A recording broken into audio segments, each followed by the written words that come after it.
আসসালামু আলাইকুম। আমি সুলতানা মেহেজাবিন টুসি। মেঘদূতের আয়োজনে গান কবিতা নিয়ে আজ আবারও আপনাদের সামনে হাজির হয়ে গেছি। আজকে আমাদের প্রোগ্রামের নাম সন্ধ্যা মালতী। এই সুন্দর স্বর্ণালী সন্ধ্যায় সে কি বন্ধনে জড়ালে গো বন্ধু। হ্যাঁ, আজকের এই সুন্দর স্বর্ণালী সন্ধ্যায় আপনাদের সকলের জন্য আবারও একটি আয়োজন নিয়ে চলে এসেছি। আজকে আপনাদের সাথে আবারও অনেক গল্প হবে, অনেক গান হবে, অনেক কবিতা হবে। আজকে আমাদের সাথে উপস্থিত আছেন বিশিষ্ট সঙ্গীত শিল্পী তাহসিন খান এবং আবৃত্তি শিল্পী সঞ্চিতা নাসরিন। প্রথমেই তাদের দুইজনকে স্বাগত জানাচ্ছি আমাদের আজকের এই আয়োজনে। তাহসিন স্যার এবং সঞ্চিতা ম্যাম, কেমন আছেন? ধন্যবাদ, ভালো আছি। ধন্যবাদ, ভালো আছি। তুমি কেমন আছো? আলহামদুলিল্লাহ ভালো আছি। আজকে আমাদের মেঘদূতের আয়োজিত সন্ধ্যা মালতী অনুষ্ঠানে আপনাদের দুজনকে অনেক অনেক স্বাগতম এবং আশা করছি আপনাদের কাছ থেকে আমরা আজকে অনেক সুন্দর কিছু গান এবং কবিতা শুনবো এবং আমাদের পুরো সময়টা জুড়ে অনেক সুন্দর একটা স্বর্ণালী সন্ধ্যার পরিবেশ তৈরি হবে। তো প্রথমেই আমি চলে যেতে চাচ্ছি আমাদের ভাইয়া আহ দুঃখিত স্যার তাহসিন খানের কাছে। আমি প্রথমে আপনি অনেক বিশিষ্ট একজন সঙ্গীত শিল্পী, অনেক সুন্দর গান করেন। আপনার কাছে আপনার সঙ্গীত শিল্পী হয়ে ওঠার শুরুর দিকের গল্পটা একটু জানতে চাচ্ছি। আচ্ছা, প্রথমত যেটা বলতে হয় যে আমার বেড়ে ওঠাটা হয়েছে এমন একটা পরিবেশে যেখানে যেটাকে একটা সাংস্কৃতিক পরিবেশ বলতে হয়। আমার নানা মোবারক হোসেন খান, প্রখ্যাত সঙ্গীত গবেষক, নানি ফজিয়া খান, যিনি 60-এর দশকে অত্যন্ত জনপ্রিয় কণ্ঠশিল্পী ছিলেন। তার বোন কথা যদি বলি, ফরিদা ইয়াসমিন, নীলুফা ইয়াসমিন, সাবিনা ইয়াসমিন, বা আমার মা নিজেও রিনাত ফৌজিয়া, যিনি একজন প্রথম সারির সেতার শিল্পী। তো এরকম একটা পরিবেশে আমার বেড়ে ওঠা। তো ছোটবেলা থেকেই আহ সঙ্গীতের সুরে সুরে তালে তালে আমার বেড়ে ওঠা। তো প্রথম আহ, গান গানের কথা যদি বলা হয়, গান শেখা বা গানের সাথে বেড়ে ওঠা, আমি যেটা শুনেছি এবং কিছুটা ছোট কালের কথা কিছুটা মনেও পড়ে, আমার নানু অর্থাৎ ফজিয়া খান, তিনি রেগুলার রেয়াজ করতেন, সারেগামা করে গলা সাধতেন। তখন আমি খুবই ছোট ছিলাম, তো উনি যখন রেয়াজ করতেন ওনার পাশে গিয়ে আমি বসে থাকতাম এবং শুনে শুনে আমিও রেয়াজ করার চেষ্টা করতাম। তো আমার শুরুটা এভাবে হয়েছে। পরবর্তীতে যখন গানের প্রতি আমার আগ্রহ দেখে আহ আবার নানার কথা বলি, নানা তখন বেতারে কর্মরত ছিলেন। তো তিনি তখন আমাকে বিভিন্ন গানের ক্যাসেট, তখন তো ক্যাসেট ছিল বিশেষ করে, ছোটবেলায় ওই সময় অনেক ফোক গান শুনতাম, পল্লী গীতি, আব্দুল আলিমের বিভিন্ন পল্লী গীতি, সেগুলো খুব শুনতাম এবং শুনে শুনে ওগুলো গাওয়ার চেষ্টা করতাম।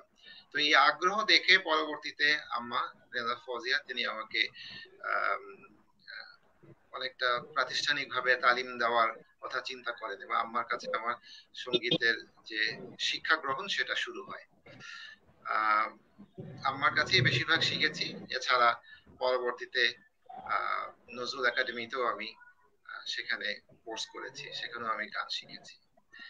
আর ছোটবেলা থেকেই বেতারে কলকাকলিতে ছোটদের যে সঙ্গীত অনুষ্ঠান ছিল সেখানে আহ নিয়মিত গান পরিবেশন করেছি। আর বড় হওয়ার পর তো বড়দের অনুষ্ঠানেই বেতারে পরিবেশন করে যাচ্ছি এখনো। এছাড়াও বিভিন্ন সময় বিভিন্ন টিভি চ্যানেল, বিটিভি বা অন্যান্য যে টিভি চ্যানেল গুলো আছে আহ সেগুলো আহ এভাবে আর কি চর্চা চলে এসছে।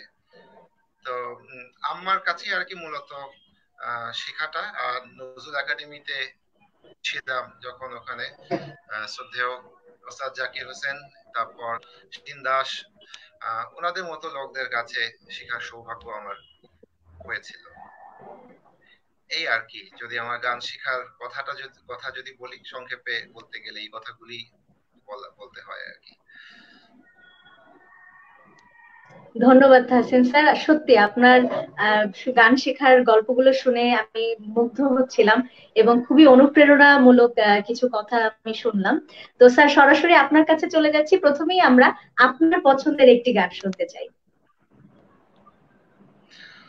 আচ্ছা, শুরু করতে চাই অত্যন্ত জনপ্রিয় এবং পরিচিত একটা ফোক গান দিয়ে। আমি একটু আগে বলছিলাম যে ছোটবেলায় খুব ছোট থাকতে নানা যখন বেতারে তখন চাকরিরত ছিলেন, তিনি আব্দুল আলিমের বিভিন্ন গানের ক্যাসেট নিয়ে আসতেন। তো যে বিভিন্ন গানগুলো শুনতাম এবং অনুপ্রাণিত হতাম, তারই ভিতর থেকে একটা গান আমি এখন পরিবেশন করার চেষ্টা করছি। গানটি হচ্ছে দোল দোল দোলনি, যেটা গানের কথা এবং সুর শ্রদ্ধেয় আব্দুল লতিফ, এবং আহ, গিয়েছেন তো অবশ্যই শ্রদ্ধেয় আব্দুল আলিম, যাকে পল্লী গানের মুকুটবিহীন সম্রাট বলা হয়ে থাকে অনেক সময়। তো আমরা শুরু করি এই গানটি।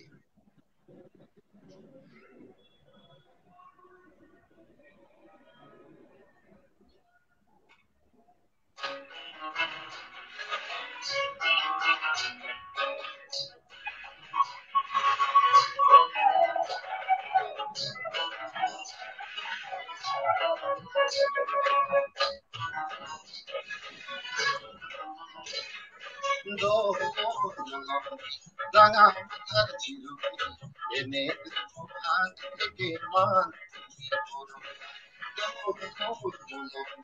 রাঙা মাথার চিরুনি এনে হাত থেকে মান, পাখি ফুলে দোপাতি রাঙা পিতায় বেঁধে দেব মান, রাঙা মাথার চিরুনি এনে হাত থেকে মান।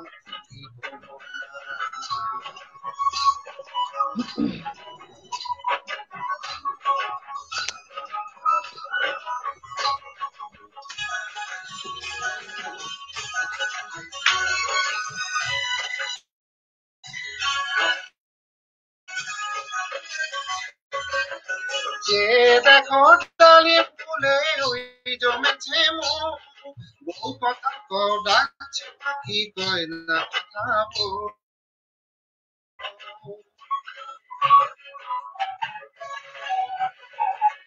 যে দেখো ডালিম ফুলে ওই জমেছে বহু কথা ডাকছে পাইতে গয়না সোনার গায়ে আরো নাকের ভগবান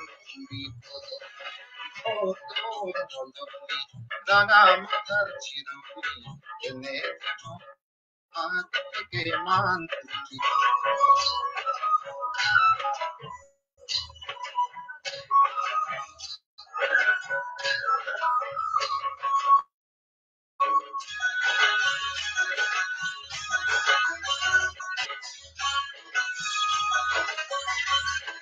যাদের সাথে নিত্য থাকো আপন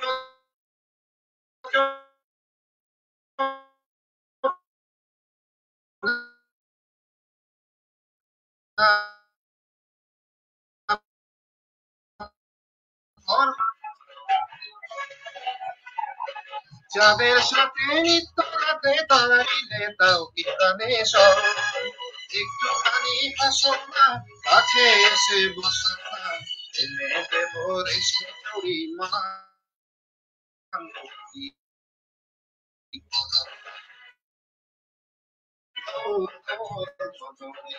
রাঙা মাথার চিরুনি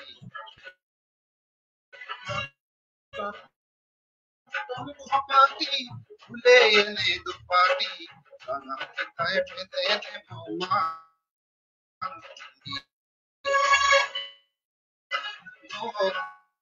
হাত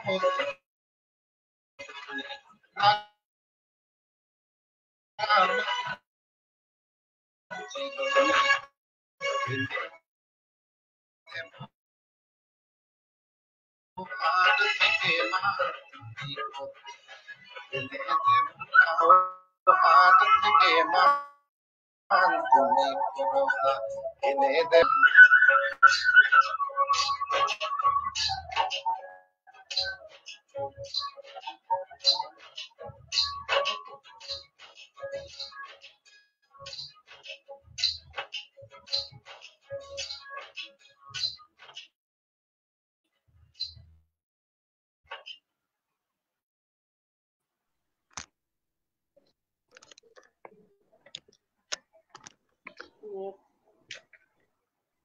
ধন্যবাদ স্যার, অসাধারণ একটি গান শুনলাম।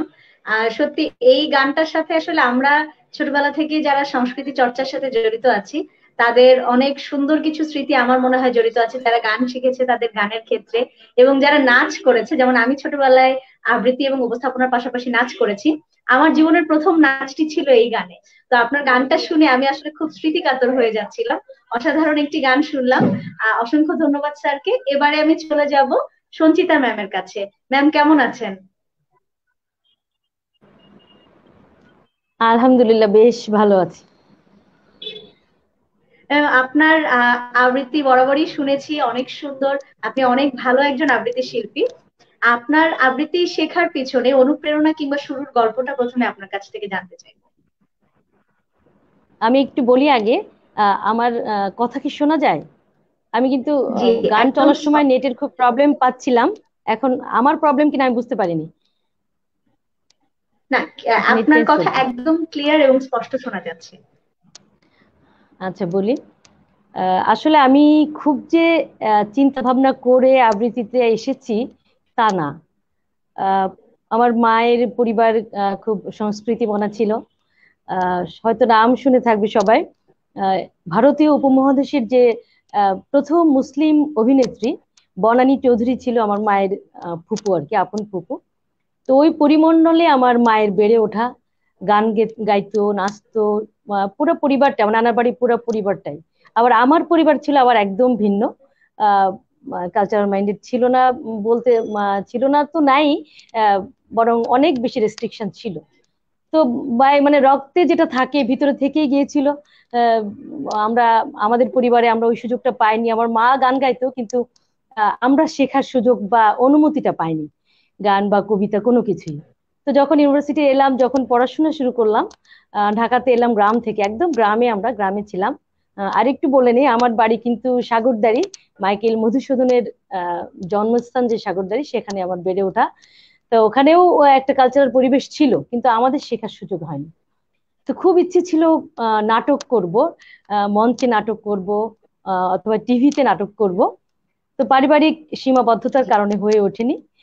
তো শেষে এসে একদমই যখন মাস্টার্সে আমি পড়ি, তখন আমি ভর্তি হলাম যে এখন আবৃত্তিটা করা যায়। তখন আসলাম।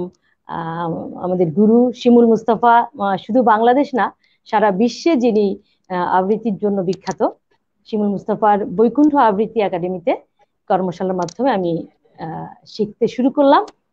এবং তারপর তো ভালোবেসে ফেললাম। এরপরে তো এই দীর্ঘদিন আছি বৈকুণ্ঠের সাথে। নিজেও একটা সংগঠন করেছিলাম আমি যখন ময়মনসিংহে ছিলাম। আহ, মানে প্রথম পোস্টিং আমার হয়েছিল ময়মনসিংহে। তো তখন ওখানেও দীপন নামে একটা সংগঠন আমরা শুরু করেছিলাম। মাসুম ভাই ছিল একজন, উনি এখন বাংলাদেশ বেতারে আছেন। তো সেটাও আর কন্টিনিউ করতে পারিনি, কারণ ঢাকাতে আবার ট্রান্সফার হয়ে ঢাকায় চলে এসেছি। এরপর আছি। এরপরে তো এখন চতুরঙ্গ নামে একটা সংগঠনে আমরা অনলাইন সংগঠন চালাচ্ছি, আমরা বৈকুণ্ঠের 4 জন মিলে। আহ, কবিতা পড়ি। যারা কবিতার সাথে দীর্ঘদিন ছিলেন কিন্তু এখন পড়ার সুযোগ পাচ্ছেন না, তাদেরকে এনে আমরা সেখানে তাদের সাথে কবিতা পড়ি। এই আর কি, কবিতার সাথেই আছি। জি, আসলে কবিতার সাথে থাকা কিংবা কবিতার মধ্যে নিজেকে পাওয়া।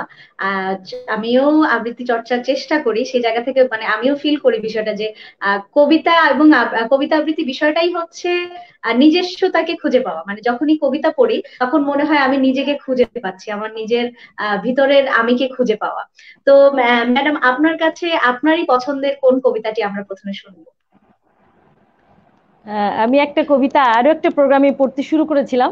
তো সেখানে নেট প্রবলেমের কারণে আমি পড়তে পারিনি। তো সেই কবিতাটা আমি আজকে আবার পড়তে চাচ্ছি।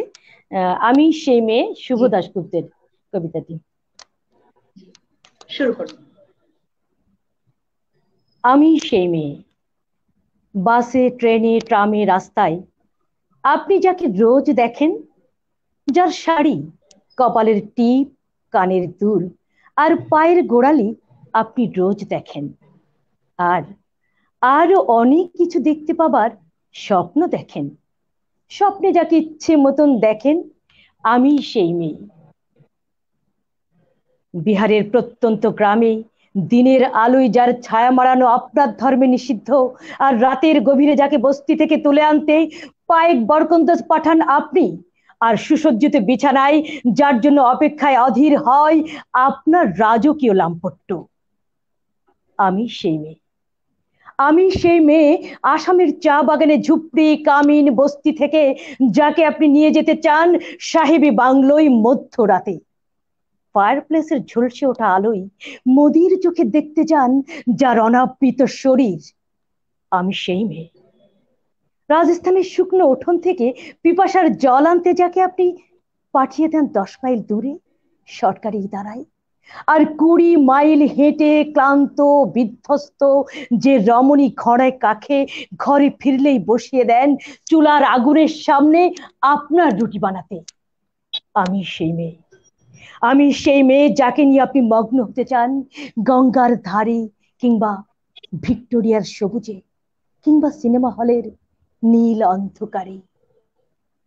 কোণে দেখা আলোর গোধূলিতে একা দাঁড়িয়ে থাকা আমি সেই মেয়ে, আমি সেই মেয়ে, এমনকি দেবতারাও যাকে ক্ষমা করেন না অহংকার আর শক্তির দম্ভে, যার গর্ভে রেখে যান কুমারীর অপমান, আর চোখের জলে কুন্তি হয়ে নদীর জলে বিসর্জন দিতে হয় কর্ণকে, আত্মজকে।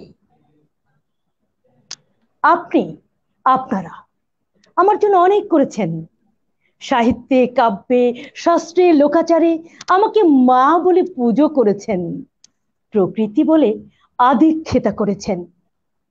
আবার শহর গঞ্জের কানা গলিতে ঠোঁটে রং মাখিয়ে কুপি হাতে দাঁড় করিয়েও দিয়েছেন। হ্যাঁ হ্যাঁ, আমি সেই মেয়ে। একদিন হয়তো, হয়তো একদিন, হয়তো অন্য কোনো একদিন আমার সমস্ত মিথ্যে পোশাক ছুঁড়ে ফেলে দিয়ে আমি হয়ে উঠবো সেই অসামান্যা। খোলা চুল মেঘের মতো ঢাকবে আমার খোলা পিঠ, দু চোখে জ্বলবে ভীষণ আগুন, কপাল ঠিকরে বেরোবে ভয়ঙ্কর তেজরশ্মি, হাতে ঝলসে উঠবে সেই খড়গ, দু পায়ের নুপুরে বেজে উঠবে রণদুন্ধবী। নৃশংস হাসিতে ভরে উঠবে আকাশ, দেবতারাও আতঙ্কে স্তব্ধ হয়ে বলতে থাকবেন মহামেঘ প্রভাঙ্গ রাং মুক্ত কেশিং চতুর্ভুজাং কালিকাং দক্ষিণাং মুন্ডুমালা বিভূষিতাং। বিভৎস দাবানলের মতো আমি এগোতে থাকবো, আর আমার এগিয়ে যাবার পথের দুপাশে মুন্ডহীন অসংখ্য দেহ ছটফট করতে থাকবে। সভ্যতার দেহ, প্রগতির দেহ, উন্নতির দেহ, সমাজের দেহ। হয়তো আমি সেই মেয়ে, হয়তো, হয়তোবা। ধন্যবাদ।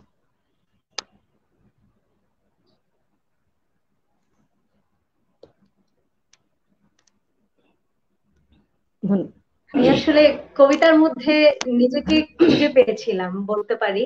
আমার গায়ের লোম দাঁড়িয়ে গিয়েছিল, আমার মনে হচ্ছিল আমি সেই মেয়ে। অসাধারণ অসাধারণ ম্যাডাম, অসংখ্য ধন্যবাদ আপনাকে এত চমৎকার একটি কবিতা আমাদেরকে শোনানোর জন্য।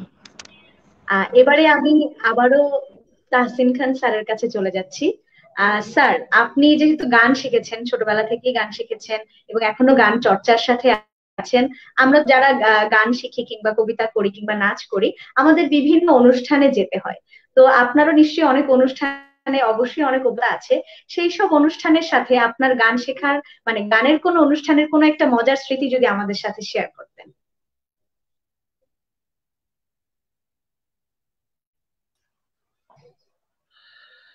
হ্যাঁ, যেমনটা বলছিলেন বিভিন্ন জায়গায় তো আমরা যাই প্রোগ্রাম করার জন্য।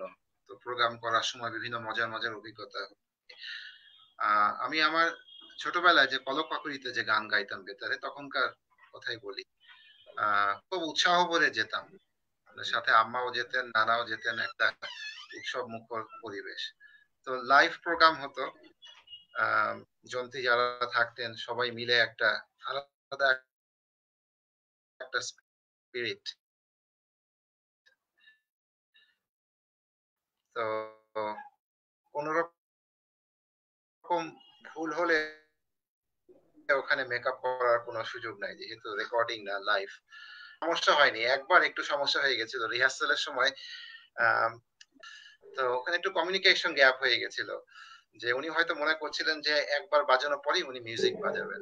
তো আমি অনেক ছোট ছিলাম, যদিও আমি বুঝতে পারছিলাম, কিন্তু আহ, বিষয়টা কি জানি মনে করে আর আহ, মানে তুলে ধরিনি বা শেয়ার করিনি। পরবর্তীতে পুরা গানটা খুব সুন্দর করে গাইলাম, একেবারে লাস্ট মানে দুই অন্তরা শেষ করে যে মুখে আবার আসলাম, মুখে আসার পর ওখানে দুইবার মিউজিকটা যে মানে ব্যাপারটা যে মিউজিক দিয়ে যে আমি আবার ধরবো, তো ওখানে উনি দুইবার মিউজিক দিতে গিয়েছে, আমি একবার মিউজিকের পর আবার মুখটা ধরেছি, তখন একেবারে মিউজিকের মাঝখানে আমি গান ধরতে গিয়ে গলাটা কেঁপে উঠেছে, সেই যে একটা ক্যাক করে ওঠা। আহ এটা একটা মানে কিছুটা অস্বস্তিকর অভিজ্ঞতা, কিন্তু একটা মজার অভিজ্ঞতাও বটে। এটা একটা মজার অভিজ্ঞতা। আর প্রোগ্রাম ছাড়া অন্যরকম প্রোগ্রাম না, তারপরে প্রোগ্রাম যদি বলি, একেবারে ছোট থাকতে, খুবই ছোট থাকতে, আমার মনে হয় তখন 3-4 বছর বয়স ছিলাম, আহ, আমার ছোট নানি সাবেন ইয়াসমিনের বাসাতে একবার ওখানে আমরা আত্মীয়রা সবাই মিলিত হয়েছিল, বেশ গান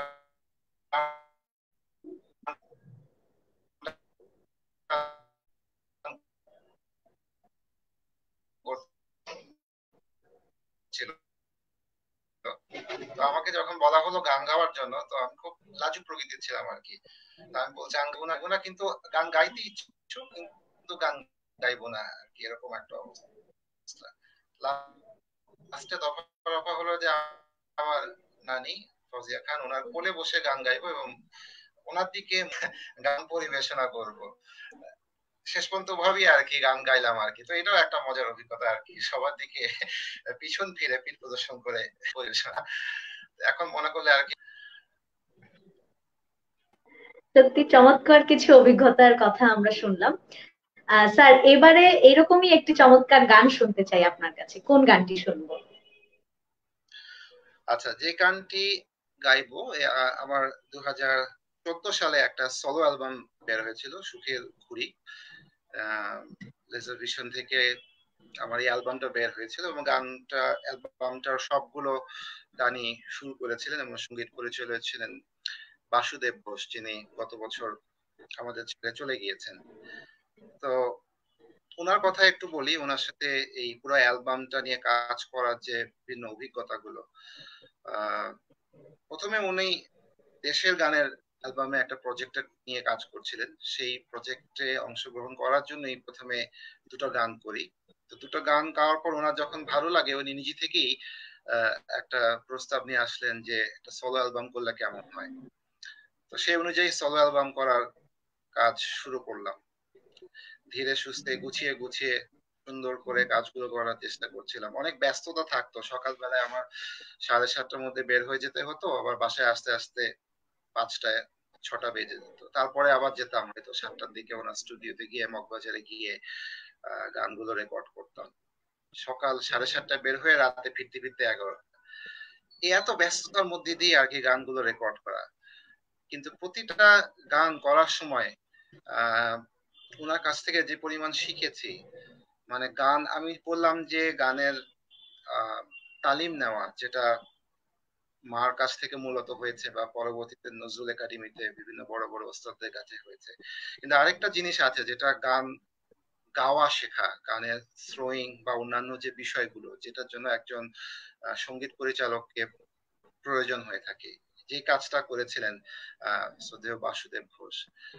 আমার মনে হয় গান গাওয়ার ক্ষেত্রে যতটুকু যে আর্ট গুলো থ্রোয়িং বা এগুলো রপ্ত করতে পেরেছি, এগুলোর পেছনে সম্ভবত ওনার অবদানটাই সবচেয়ে বেশি মনে হয় আমার, বলতে হয়। তো আজকে সেই অ্যালবামেরই একটা গান গাইবো, ওনাকে শ্রদ্ধা করে স্মরণ করছি, এবং আহ, আমার পছন্দের একটা গান সেই অ্যালবাম থেকে, সেই কিশোর বেলা, এই গানটা আমি আজকে শোনাবো।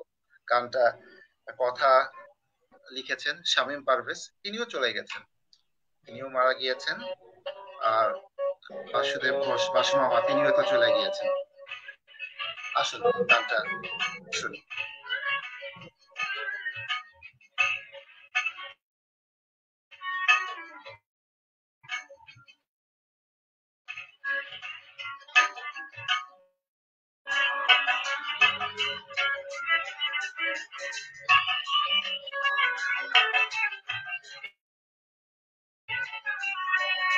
সেই কিশোর বেলা, সেই হারানো সময়, সেই কিশোর বেলা, সেই হারানো সময়, এক জীবনে শেষ হলো না সাঁতারের খেলা, তাই তো বন্ধু ভুলতে গিয়েও হয়নি তোরে ভোলা, সেই কিশোর বেলা,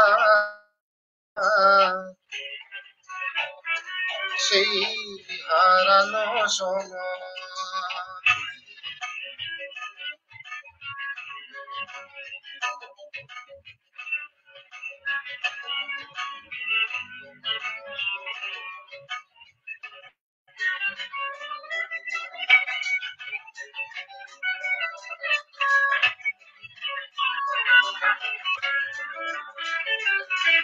পুকুর ঘাটে শ্যাওলা সিঁড়ি, জলে ভাসাবি,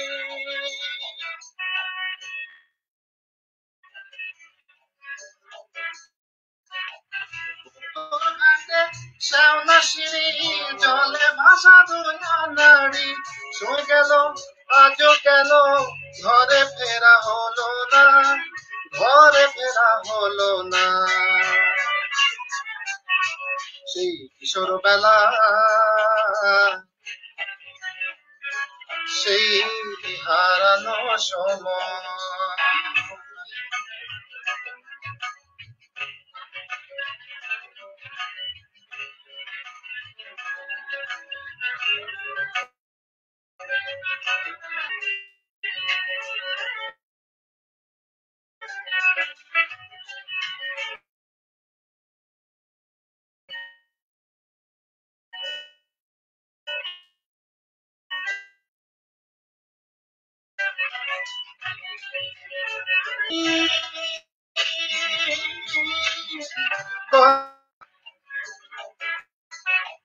তোর বাড়ি আর আমার বাড়ি, কত কথা ছড়া ছড়ি, দুহাত ধরে উড়াল দিয়ে আকাশ ছোঁয়া হলো না, আকাশ ছোঁয়া হলো না,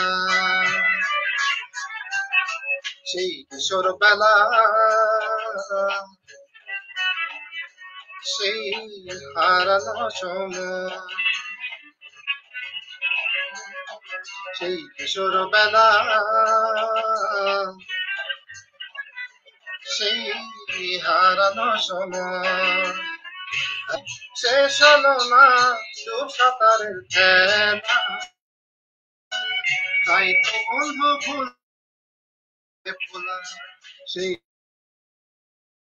কিশোর বেলা, সেই হারানো।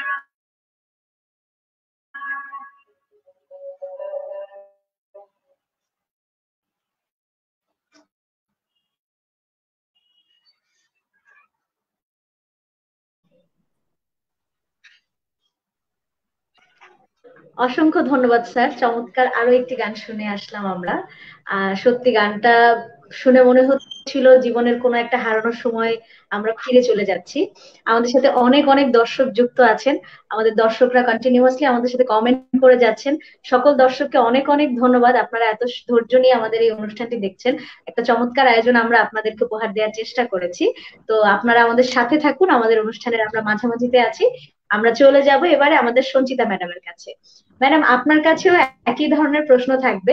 আবৃত্তি চর্চার সাথে জড়িত আছেন, অনেকগুলো প্রযোজনায় আপনি কাজ করেছেন।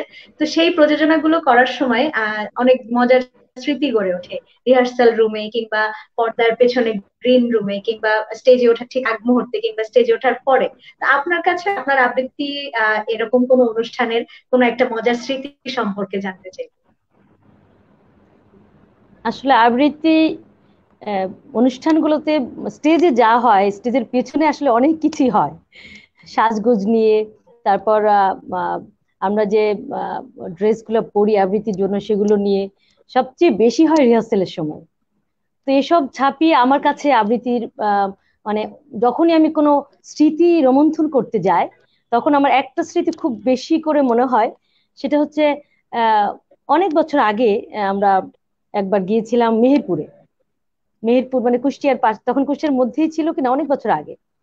তো বৈকুণ্ঠ আবৃত্তি সংগঠনের সবাই তো ছিলেনই, শিমুল ভাই, শিমুল ভাবি যিনি, শারমিন আপা আর কি, উনি, হাসান আরিফ ভাই, জগলুল ভাই, তারপর রাহুল দা, এখন বোধহয় উনি জলের গান করেন যিনি, রাহুল দা, সবাই মিলে আর কি একটা বিশাল বড় একটা গ্যাং, মানে পুরো একটা বাস নিয়ে আমরা ওখানে গিয়েছিলাম।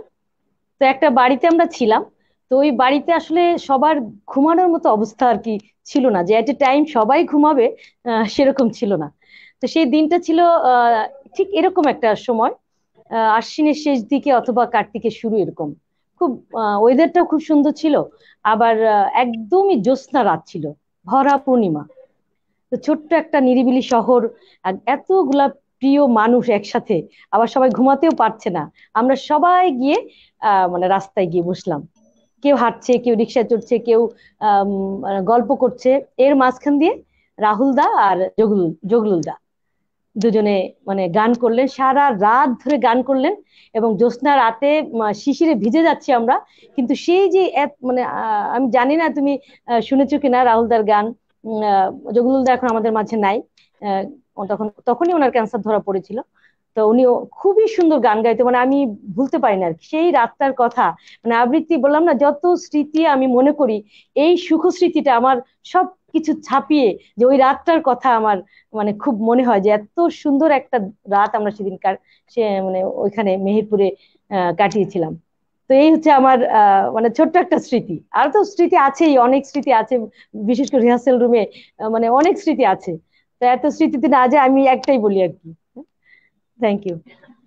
ধন্যবাদ ম্যাডাম, আসলে আমরাও খুব সুন্দর একটা অভিজ্ঞতার কথা জানলাম। আমাদেরও মনে হচ্ছিল আমরা মেহেরপুরে সেই রাতে চলে যাচ্ছি। তো ম্যাডাম, এবার আপনার কাছে আমরা কোন কবিতা শুনতে চাইবো? কবিতা এবার আমি একটা চিঠি পড়তে চাই। 1981 সালে, সম্ভবত 1981 সালেই রুদ্র মোহাম্মদ শহীদুল্লাহর সাথে বিয়ে হয়েছিল। তারা পছন্দ করে বিয়ে করেছিলেন। তখনকার তসলিমা নাসরিন, উনি নারীবাদী লেখক আর কি, লেখক কবিও বটে। তো বিয়েটা যদিও খুব বেশি দিন টেকেনি, এবং 1991 সালে সম্ভবত রুদ্র মোহাম্মদ শহীদুল্লাহ আমাদেরকে ছেড়ে চলে যান। তো তাদের মধ্যে আসলে খুব মানে একটা সুন্দর একটা প্রেম ছিল দুজনের মধ্যে, আমরা নানা লেখায় তাদের লেখায় পেয়েছি। তো উনি মারা যাবার পর তসলিমা নাসরিন একটা চিঠি ওনার উদ্দেশ্যে লিখেছিলেন। সেই চিঠির একটু অংশ বিশেষ, আমি অনেক লম্বা চিঠি, আমি অংশ বিশেষ পড়ে শোনাবো। আমরা তাহসিনের গান শুনবো। গান খুব ভালো লাগছে, লাস্ট গানটা আমার খুবই ভালো লেগেছে। স্যার, তাহসিন স্যার, অনেক ধন্যবাদ খুব সুন্দর গানটা গাওয়ার জন্য। তো আমি চিঠির অংশ বিশেষ পড়ে শোনাচ্ছি।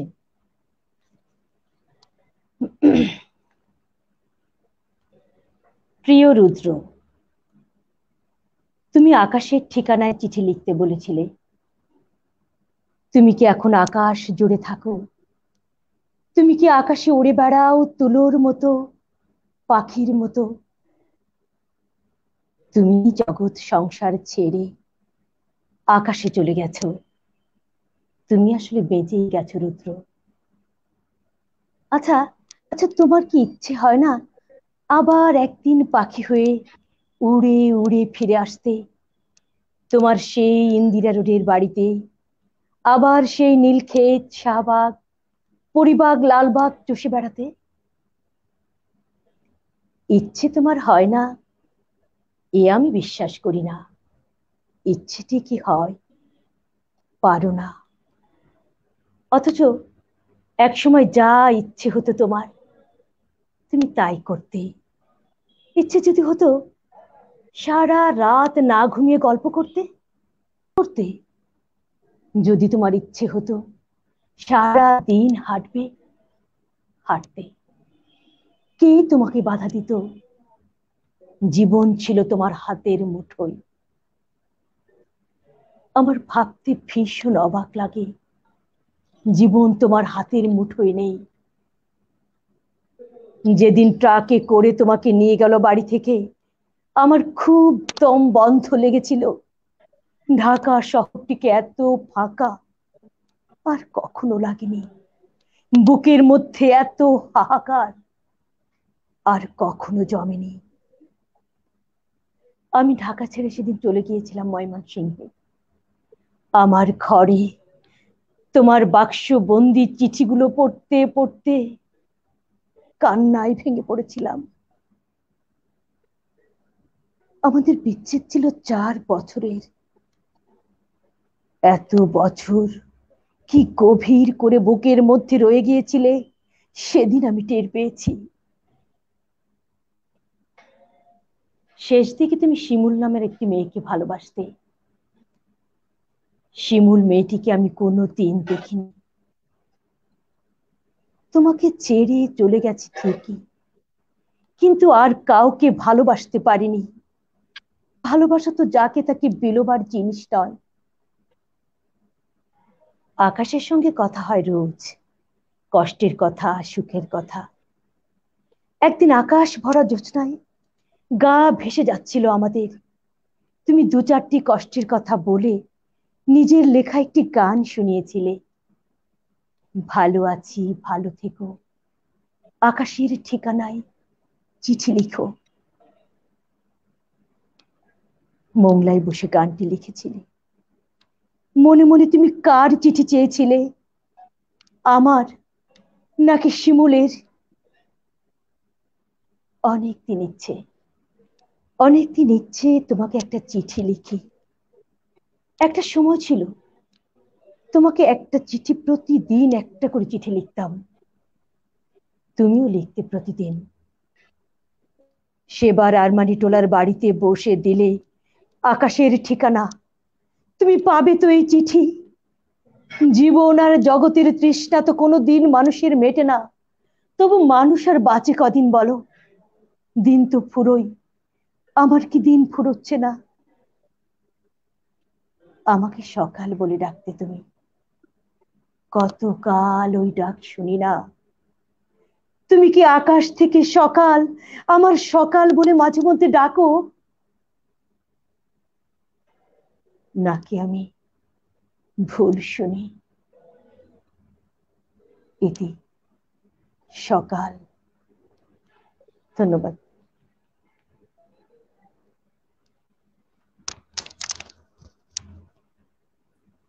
ধন্যবাদ। অসংখ্য ধন্যবাদ ম্যাডাম। আসলে কবিতার সার্থকতা এবং আমাদের দর্শকের কাছে আমার মনে হয় এটাই যে যখন আবৃত্তি শিল্পী নিজে কবির সেই মানে একদম পিওর যে খাঁটি যে আবেগটি আছে সেটিকে তার কণ্ঠে ধারণ করে, এবং আমার মনে হচ্ছিল যে আপনি তসলিমা নাসরিনের সেই আবেগটিকেই আমাদের সামনে একদম হুবহু তুলে ধরছেন। অসাধারণ, সত্যি অসাধারণ ম্যাডাম। আমরা আসলে অনুষ্ঠানের একদম শেষ পর্যায়ে চলে এসেছি। অনেক সুন্দর আমরা কিছু গান শুনলাম, কিছু কবিতা শুনলাম। ম্যাম, আপনার কাছে জানতে চাইবো আজকে আমাদের অনুষ্ঠানে থাকতে পেরে আপনার কেমন লাগে? অসম্ভব ভালো লেগেছে আমার। মেঘদূত তো আমার এমনিতেই পছন্দের একটা সংগঠন, প্রিয় মানুষগুলো মিলে এটা করেছে। আর সংস্কৃতি চর্চা না করলে আসলে তো আমরা সুস্থ থাকতে পারবো না, তাই না? এখন যে অবস্থা যাচ্ছে, কিশোর গ্যাং, ধর্ষণ, এখন আমরা যদি সংস্কৃতি চর্চা না করি তাহলে কিন্তু আমাদের ছেলেরা ঠিক মতো ঠিক পথে থাকতে পারবে না, তারা বিপথে যাবেই এবং আমরা বিপদগ্রস্ত হবই। তো আমি আজকে এই অনুষ্ঠানের মাধ্যমে একটা মেসেজ আমি দিতে চাই আজকে যারা আছেন আমাদের সাথে, মানে আমাদের কথা শুনছেন, যে আমরা তো যারা পড়ছি, কবিতা পড়ছি, গান করছি, আমরা তো একটা জগতের মধ্যে আছি। আমরা যেন শুধু নিজেদের মধ্যে না থাকি, আমরা যেন আমাদের সন্তানদেরকে এর মধ্যে নিয়ে আসি। তা নাহলে কিন্তু আমরা মানে আবার তলিয়ে যাব যে অবস্থা এখন যাচ্ছে। আর আমরা যারা শিক্ষক, তাদের দায়বদ্ধতা আমার মনে আরো অনেক বেশি। আমাদের উচিত আমাদের সন্তানদের সাথে সাথে আমাদের শিক্ষার্থীদেরও এই সংস্কৃতি চর্চার অংশ করা, যাতে তারা এই ধরনের বড় বড় ধর্ষণ, অসামাজিক কাজ বা বিপথে না যায়।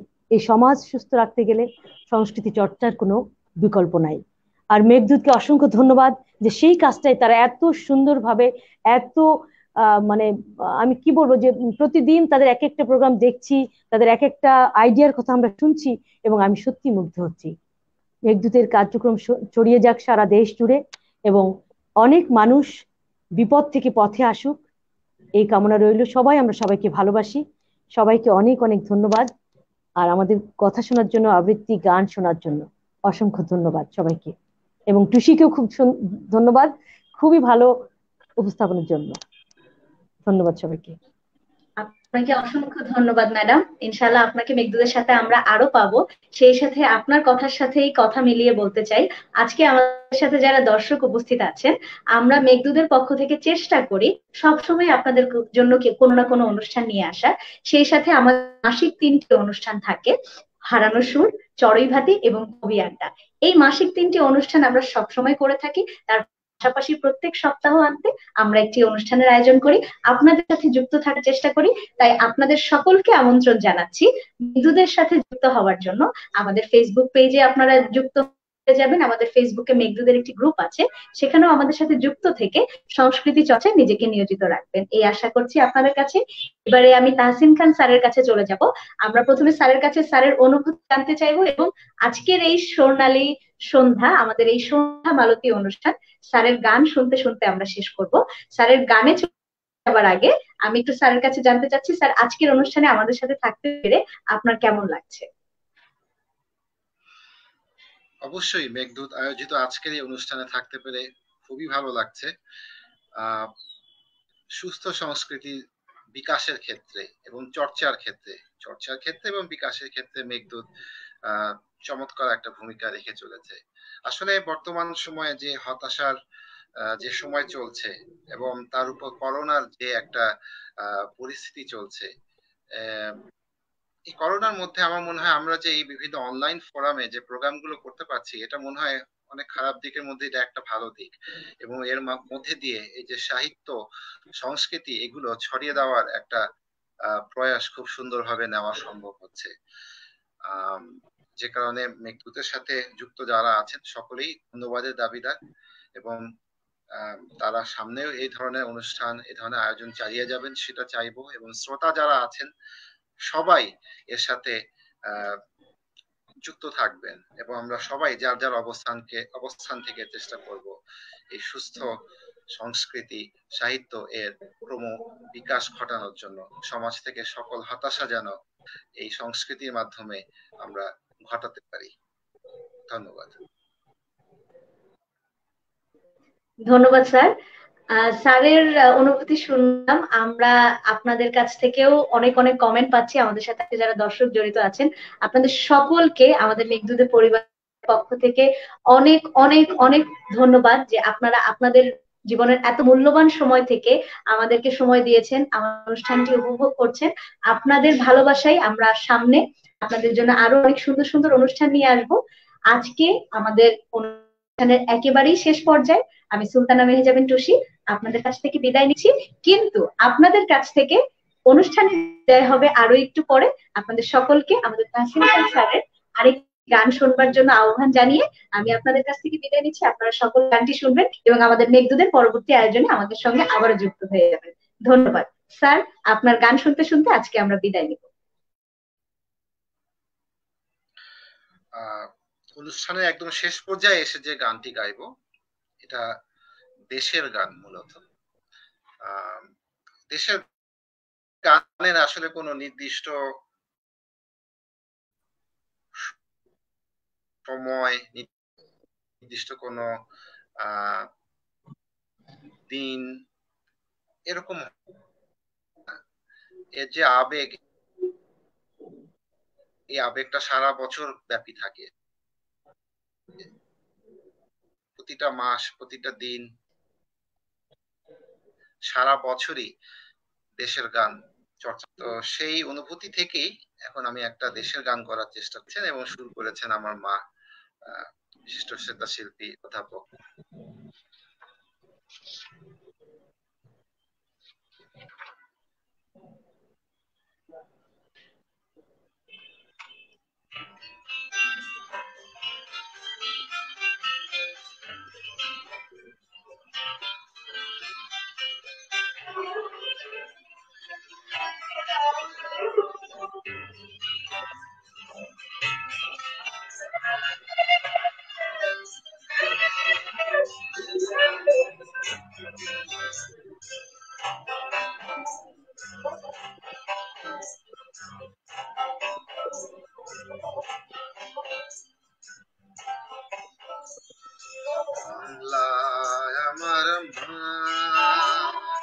মায়ের ভাষায়, বাংলা ভাষায় মা বলে ডাকি তারে। আর সবুজ শ্যামলে ঘেরা বাংলার প্রান্তরে আসি পাবে বাংলা আমার মা। মায়ের ভাষায়, বাংলা ভাষায় ডাকি তারে। আর সবুজ বাংলার তরে ঘুরে আসি বাংলা আমার মা।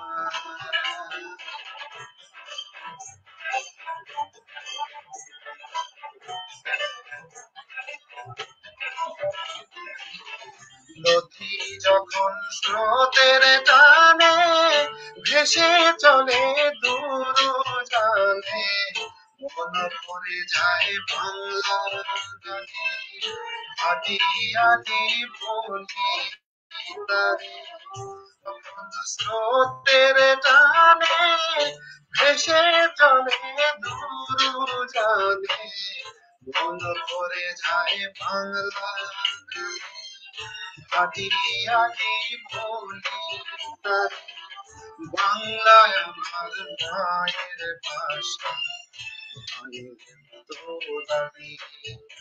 আর স্বরে আর ব্যঞ্জনে সাজানো গীতিকা তালে ঘুরে আসি বাংলায় আমার মা।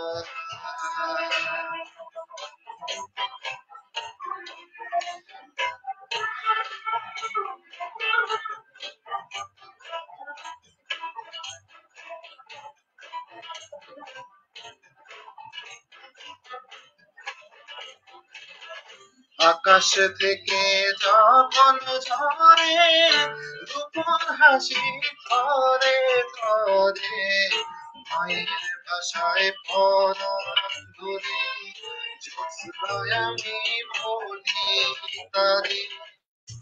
আকাশ থেকে যখন ঝরে রূপর হাসি ধরে ধরে, মায়ের ভাষায় পরাণ ধরে জ্যোৎস্নায় আমি বলি তারে। বাংলায় আমার মায়ের ভাষা, আর স্বরে আর ব্যঞ্জনে সাজানো গীতিকা তালে ঘুরে আসি বাংলায় আমার মা। মায়ের ভাষায়, বাংলা ভাষায় ডাকি তারে। আর সবুজ শ্যামলে ঘেরা বাংলার প্রান্তরে ঘুরে আসি বাংলায় আমার মা। আমার মা।